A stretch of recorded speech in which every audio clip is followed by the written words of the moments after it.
मैथिली दुल्हन। इसके मनमोहक गीत जरूर सुने। यदि अच्छा लगा तो चैनल सब्सक्राइब जरूर करें। बोला बोला छठी मैया की। आरके रिकॉर्डिंग स्टूडियो बहेरा बाजार। छठी घाटी आइल अपाची से हो, दिल मिल गइल रहल बात हो।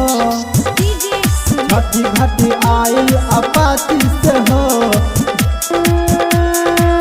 अपना माथे पर केला के घौरा उठा के संगे एलो हम भौजी के साथ। अपना माथे पर केला के घौरा उठा के संगे एलो हम भौजी के साथ। ओकर देखे के डरे से बात भइल बा आगे, ओकर देखे के डरे से बात भइल बा आगे। नजर मिल गइल अपाची वाला से हो, छठी घाटी आइल अपाची से हो, दिल मिल गइल राहुलवा से हो। छठी घाटी आइल अपाची से हो, दिल मिल गइल राहुलवा से हो। छठी घाटी आइल अपाची से हो, दिल मिल गइल राहुलवा से हो। छठी घाटी आइल अपाची से हो, देखे में सुमन लागे सीधा साधा दिल के, बड़ी खुश मिलल उनका से मिल के। देखे में सुमन लागे सीधा साधा दिल के, बड़ी खुश मिलल उनका से मिल के। ए सखी देखे में सुमन लागे सीधा साधा दिल के, बड़ी खुश मिलल उनका से मिल के।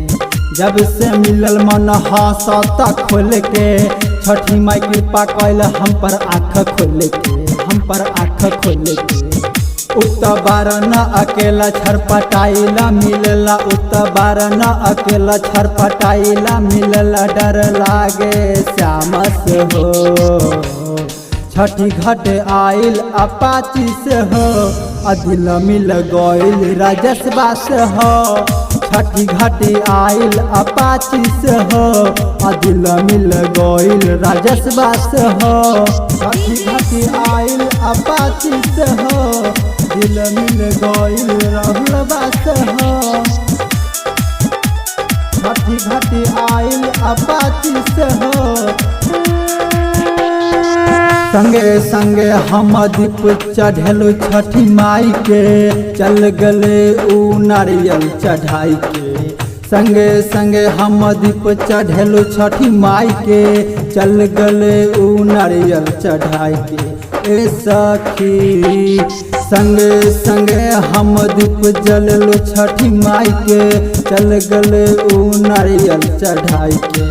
मनीष यादव सन बात फरियाई के, कैसे बताए हम जाके भौजी से। लोग सब जानेला लोग पागल कहेला, लोग सब जानेला लोग पागल कहेला।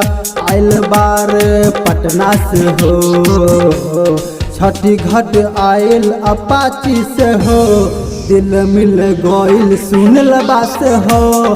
छठी घाट आइल अपाची से हो, दिल मिल गइल सुनलबा से हो। आरके रिकॉर्डिंग स्टूडियो बहेरा बाजार।